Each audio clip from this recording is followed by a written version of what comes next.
Bueno, acá me parece que hay mucho.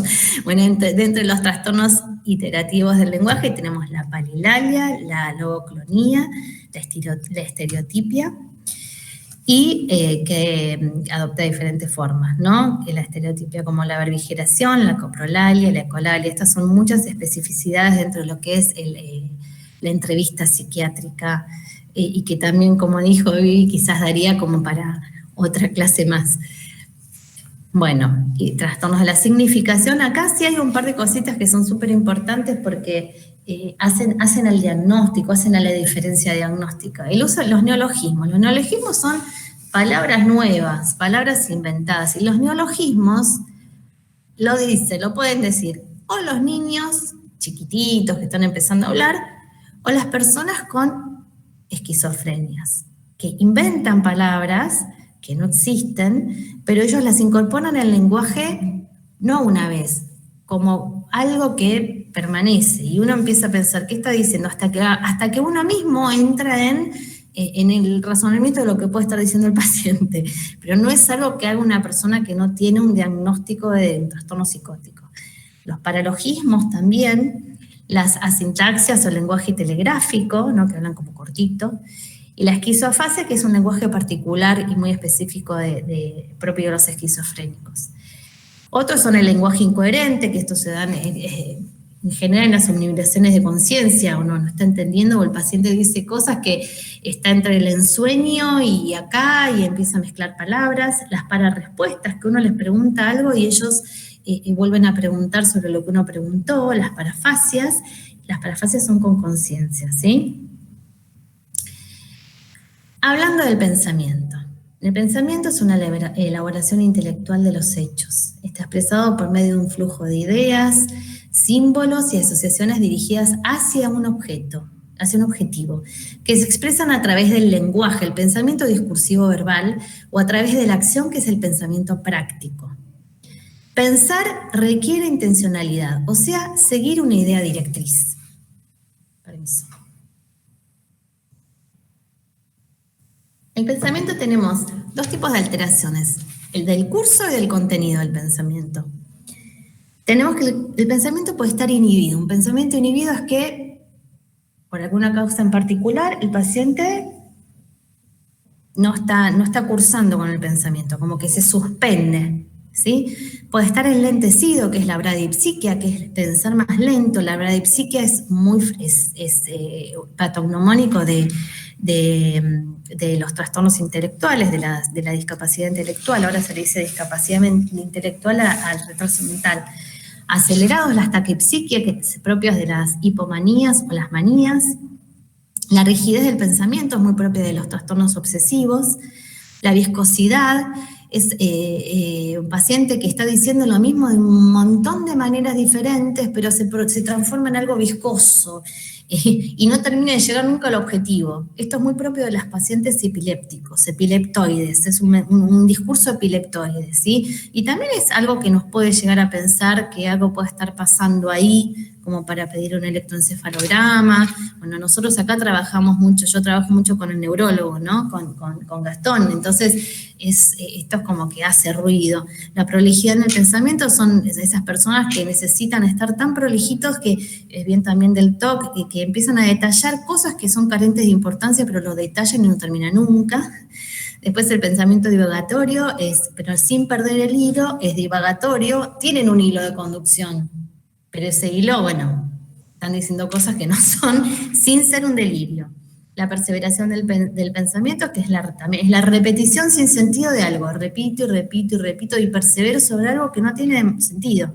La incoherencia, que es el máximo desorden del curso del pensamiento. La incoherencia también es propia de los estados de confusión. La disgregación del pensamiento es cuando se pierde alguna idea directriz. Y hay fragmentos que son comprensibles, pero que no están conectados entre sí. O sea, yo empiezo a poner algo que pareciera que voy en curso y de repente pongo otra cosa que voy en curso y me doy cuenta que está disgregado el paciente, ¿sí? Algo que se llama el eco del pensamiento, que escucha repetido lo que acaba de decir. El mismo, ¿no? Esto los pone mal a los pacientes. La difusión del pensamiento, cuando el paciente pierde los límites del yo y piensa que el otro está pudiendo escuchar sus pensamientos. Entonces, capaz que un paciente, para llegar a la conclusión de que un paciente está en una difusión de pensamiento, uno tiene que estar mirándolo, escuchándolo, sentado, o quizás algún colega les dice, los kinesiólogos, se quedó como tildado y dice que yo le dije, pero que yo estoy viendo lo que dice. Digamos, estas son cosas que aportan de las diferentes áreas también. Es muy difícil llegar a estos puntos en una sola entrevista. Esto se llega en muchas entrevistas y se llega también por datos aportados. La rumiación del pensamiento es propia del trastorno depresivo. Rumio sobre la idea, pues una idea de muerte, una idea de ruina, una idea, el depresivo, por más que tenga millones, piensa que siempre va a ser pobre, piensa que se va a morir, se llama rumiación, rumio. Y la interceptación del pensamiento es propia del trastorno psicótico, que es cuando un paciente está hablando con uno y de repente, tácate, quedó. Y capaz que está interceptado, se llama interceptado, es que cuando interceptado por una alucinación, ¿no? Las alteraciones del contenido del pensamiento, tenemos las ideas. ¿Qué contiene el pensamiento? Un pensamiento está formado por un contenido ideativo. Tenemos las ideas obsesivas, las ideas fijas, las ideas sobrevaloradas, las ideas deliroides y las ideas delirantes. También es entrar en detalle sobre cada una, más o menos por la palabra se pueden sacar las deducciones. Las alteraciones cuantitativas, ahora vamos a la sensopercepción. La sensopercepción es, nos referimos a lo que tiene que ver con las alucinaciones más que nada, ¿no? Lo sensoperceptivo. Tenemos la aceleración de la percepción, que hay una menor fijación mnésica y un mayor riesgo de un error perceptivo, porque voy muy rápido en la sensopercepción. Un retardo en la percepción es lo mismo que lo anterior, pero al contrario, ¿no? Voy demasiado tranquilo, percibiendo todo. La hiperestesia, que tiene que ver con la intensificación de la percepción, esto pasa mucho en los chicos con autismos, que, bueno, acá puede llegar a pasar que un paciente esté hiperestésico también con los trastornos que tienen y que uno tenga que tratarlos como tal, ¿no? Por muchas patologías neurológicas.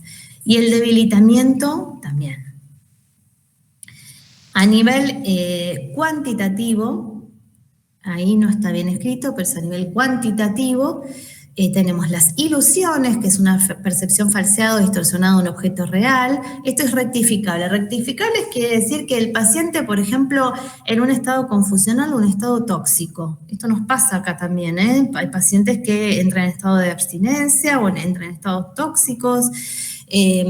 La ilusión es algo que yo estoy viendo, por ejemplo, veo bichos, pero yo sé en algún punto que no estoy viendo bichos y me preocupa estar viendo bichos.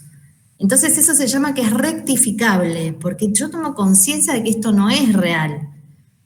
En cambio, las alucinaciones son percepción sin un objeto real, pero no son rectificables. Yo no puedo decirle a un paciente que no es así. Cuando un paciente está alucinando, yo tengo que seguir el hilo, seguir escuchando y no rectificar porque no tiene sentido, porque se puede enojar, porque no ayuda para nada en este paciente a reducir la alucinación. La única manera de reducir una alucinación es con medicación, no hay otra opción.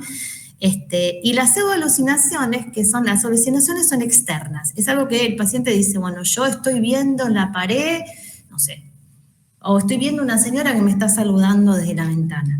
Las pseudoalucinaciones son inclusive más graves porque son intrapsíquicas. Son voces que le hablan adentro del cerebro al paciente, pero no son voces de personas. Es como que tengo una voz adentro que me está diciendo, eso habla de una mayor gravedad de la situación psicótica y de mayor resistencia quizás o dificultad en el tratamiento, ¿no? en el momento de elegir la medicación a tratar.